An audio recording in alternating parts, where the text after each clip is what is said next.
este comentario con la muerte de Julio Sánchez Maríez.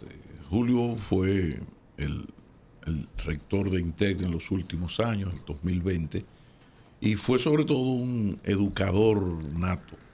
Fue el director de la Escuela de Formación del Ministerio de Educación, pero en los últimos años había estado en INTEC, donde hizo una revolución hermosa, revolución de avance y de conexión de esa institución con los sectores productivos, con sacar, con ampliar la matrícula de INTEC hacia los estudiantes meritorios de todo el país, porque hubo esa estrategia de, en vez de llevar la universidad a muchos lugares, lograr que personas de muchos lugares con condiciones especiales, notas sobresalientes, alumnos estrellas, estudiaran en INTEC. Entonces INTEC se ha convertido y se convirtió de la mano de Julio en una institución de élite en términos académicos. Entonces fue un gran hombre de una gran formación. Tenía 72 años y es una persona con una...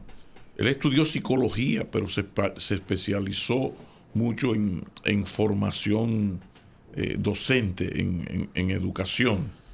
Y entonces uno, caramba, cuando se le van estos amigos tan socialmente útiles, pues esto golpea.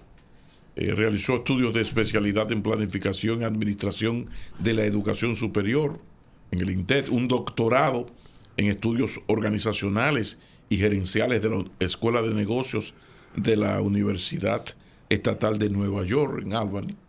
Y era un gran intelectual, pero un hombre de una vida frugal, de low profile. Y yo quiero, pues, que sea mi primera palabra, pues, para hacer el reconocimiento a lo que fue su obra, porque fue un hombre muy útil, muy socialmente útil. Miren, hay un poema de indignación de Mario Benedetti que dice que da vergüenza mirar los cuadros, los sillones, las alfombras, sacar una botella del refrigerador, teclear las 3 letras mundiales de tu nombre en la rígida máquina que nunca estuvo con la cinta tan pálida. Vergüenza tener frío y arrimarse a la estufa como siempre, tener hambre y comer esa cosa tan simple. Da vergüenza el confort y el asma da vergüenza. Ese es un poema de Benedetti que yo, al leer esta nota, pensé, caramba, el asma da vergüenza, el confort da vergüenza. Con la relativa paz con que uno vive en estos países caribeños, con tanta vocación para la alegría, que por nuestro pasado andaluz somos hijos de Chiquetete, por aquello de, como escribía Chiquetete, esta capacidad nuestra para de nuestras penas hacer rayos de luz. Pero también pongamos ahí nuestra estabilidad política. América Latina, a partir de esa democratización que se inició en 1978 con el gobierno de don Antonio Guzmán, pues ha tenido sus vaivenes y tiene sus problemas. Ahora tenemos este caso de Nicaragua, impresentable, pero es otro mundo. Y yo estoy diciendo esto, caramba, porque estaba viendo las imágenes de Rajiv Mansour, el embajador de la misión de observación de Palestina ante Naciones Unidas. El señor estaba informando sobre la difícil situación alimentaria que se vive en la Franja de Gaza debido al bloqueo israelí a la entrada de ayudas humanitarias en medio de los bombardeos que ocurren casi a diario en esa región. Anótese ahí que ya ahí no estamos hablando de que como el terrorismo de Hamas entró a territorio israelí, asesinó a 800, 1.100 israelíes, pues Israel entra en venganza y toma... No. Ya van 60 y tantos miles de muertos. Sí, pero la cosa va peor. Porque además de que el porcentaje de niños y mujeres de esos 60 y tantos miles asesinados, resulta que los que han quedado vivos y heridos, el plan de Israel es matarlos de hambre. Entonces, en un mundo donde está ocurriendo eso, al mismo tiempo Israel acaba de anunciar, de aprobar nuevos asentamientos, 22 nuevos asentamientos en Cisjordania para, cito, impedir la creación del Estado palestino. Es decir, yo entro, mato, voy a hacer un resort encima de los cadáveres, y en medio de todo esto sigo por encima de las posiciones y reacciones, mandatos de una cosa o vaina que se llama ONU. Yo sigo ocupando. Por un lado, sigo ocupando. Voy a crear 22 nuevos asentamientos en Cisjordania y hago un bloqueo donde está el pueblo palestino para que se muera de hambre. Y ahí fue donde este señor no pudo aguantar el llanto y se quebró. Y cuando un palestino se quiebra, el asunto es grave, porque son gente que ha vivido en el infierno en la tierra. Gente que el que menos ha sufrido, le han matado 3 hermanos y 4 hijos. Pero como le queda un hijo y la madre está viva porque fue al padre que mataron. ¿Sabes? Entonces, ante este escenario, yo digo, bueno, y Israel, en tu arrogancia imperial, porque es una mano operativa de los del Departamento de Estado de los Estados Unidos, ¿ustedes creen que van a continuar el resto de los días con estos asesinatos de manera impune? No. El tiempo pasa, tarde o temprano ocurrirá algo. Porque no es posible, insisto, yo no hablo ya de la venganza por el acto terrorista del grupo Hamas contra el pueblo israelí.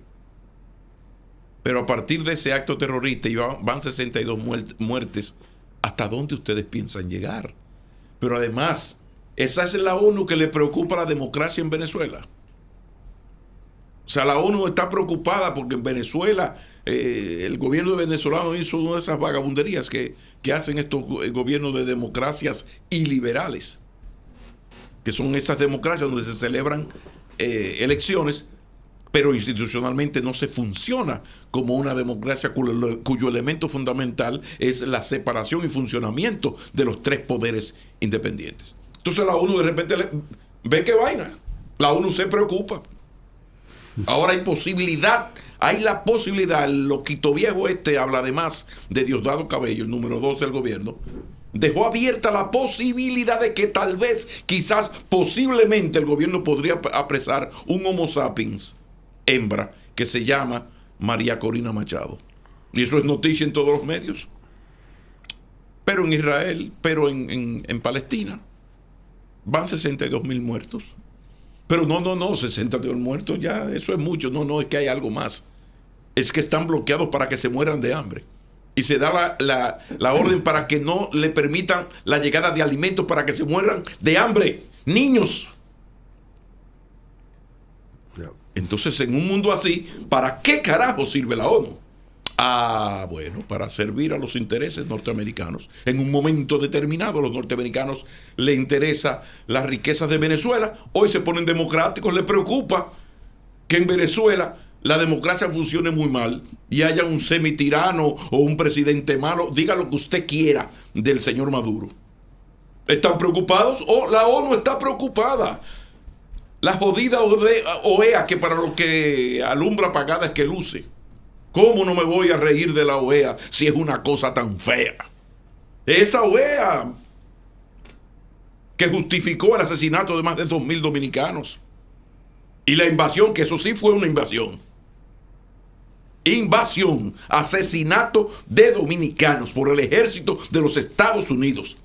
A los patrioteros que andan por ahí, se los recuerdo. Entonces yo lo que digo es la preocupación, es la paz mundial y hasta la paz dominicana, porque nosotros tenemos un vínculo ya histórico, tenemos 2 millones de dominicanos. Y hay miles y miles y miles de ciudadanos estadounidenses que tienen corazón dominicano. Todo ese muchacho que nació del 80 para acá, que ya son hombres de 40 años, que nació en el Alto Manhattan, en el sur del Bronx, en la parte dominicana de Boston, son norteamericanos porque tienen el pasaporte y hacen vida norteamericana. Pero esos muchachos tienen una vinculación del carajo con nosotros. Entonces nosotros estamos en esta comunidad, tenemos un vínculo inevitable.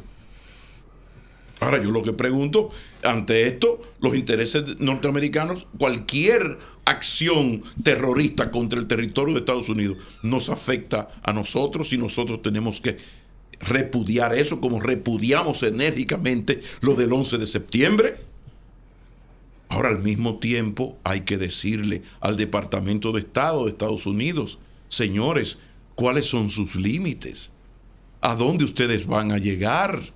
Es verdad que hubo un acto terrorista, que es la reacción, un acto terrorista injustificable, pero cuya explicación tiene que ver con los actos terroristas desde el año 70 y mucho antes, desde la misma creación del Estado israelí. Ahora, ¿hacia dónde va a llevar esto? Ustedes se van a pasar la vida entera, asesinando palestinos, y no va a pasar nada. No, pasan como el mismo Benedetti, que decía que cuando un hacendado en la época de los 70, 80 de las reformas agrarias en América Latina, cuando escribió Benedetti aquello de que cuando un señor de la tierra dice que para pasar por mi finca van a tener que pasar sobre mi cadáver, le decía Mario Benedetti, debería recordar que a veces los pueblos pasan. Entonces aquí estamos jugando al fomento, a la promoción del terrorismo de todo el mundo. Estados Unidos con Israel tiene una práctica terrorista contra el mundo. En el caso de Israel, terrorista específicamente contra el pueblo palestino. Y de parte de Estados Unidos, lo que ustedes han visto históricamente. Ahora, eso tarde o temprano se habrá de revertir.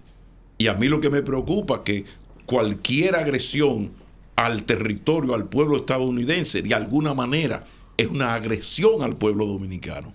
Porque nosotros tenemos un vínculo, amén de que seamos una colonia, que lo somos y nos cogobiernan, amén de eso, nosotros tenemos un vínculo sentimental. Porque así como yo recuerdo a Baní, yo recuerdo a Nueva York, y recuerdo a Atlanta, y recuerdo a Boston.